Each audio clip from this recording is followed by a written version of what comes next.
So we talked about this one a little bit already last week. Who do you think's the next coach to go in the NFL? I guess it'd be the first coach to go. My guess is probably right down here. Yeah, right down here in South That's my Florida. biggest disappointment. The Miami Dolphins, not only the fact that they're 0-3, but the way they're 0-3, the narrative around this team. They knew exactly what it was going to be coming into this season. They were a mentally weak team. They weren't a very physical team. And their coach was kind of mercurial and weird. Right. He has done nothing to change the narrative about him. They go lay a complete egg in Indianapolis, and they're sitting here 0-3. I think they've had to design an entire offense worried about their quarterback getting hurt, which is not a great way to do it. Nope. And not only do I think the Dolphins are going to get rid of Mike McDaniel before the season's over, I think when the season's done, they're going to clean house. And I think maybe that means looking for a new quarterback. I think you probably have to in any way. I think Tua could play great now, and it's always going to be in the back of your mind. He's one play away from you needing to get a new quarterback, right? So I think that's been a thought process for them for probably the better part of 2 years now. My question for you is this. Granted, the way it's gone down has been ugly, but what did you really expect from Miami coming into this year? I thought they would play with more of a sense of urgency. I thought they would have responded to the criticism. I thought Tua would be better. He's always been pretty good when he's been healthy.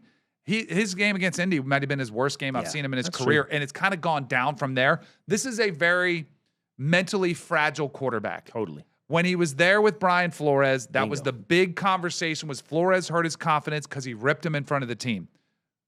Take for that what you will. Like, I've been ripped many a times by a coach. You cannot let that frazzle. You were just talking about Andy Reid. Totally. Travis Kelce getting chewed out. Totally. Didn't affect him. You want to see somebody fight back. That's not who Tua is. I love Tua. He's a great human being. But I feel like his confidence is shot again. And now he's got a coach who has nurtured him the whole time. Where does the turnaround come from? His coach believes in him. The coach has built him up.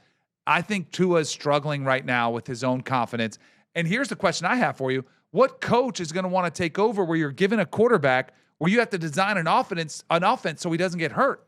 Like, you have to worry about his head every single time he drops back to pass. Well, I think a couple of things. I think, with just the scarcity of these jobs, you're going to find somebody who's willing to come in and take a shot. You know, maybe not the guy you hope for.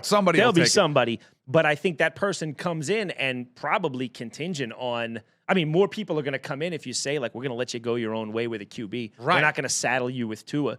Back to Tua, what I also think is, under a lot of circumstances, let's say it was the other way around, and it was, obviously Mahomes is kind of established, but let's say a guy like Tua comes in and he has a real bad week. If you have, look at the veterans in that locker room, too. Who do you have to pick you up but Tyreek Hill?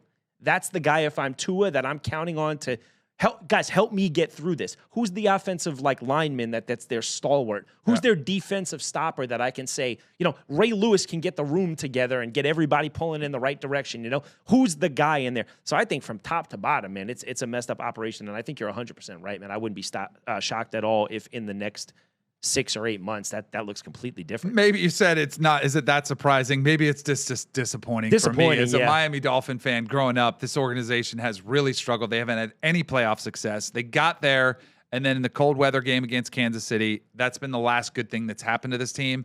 It's been embarrassing.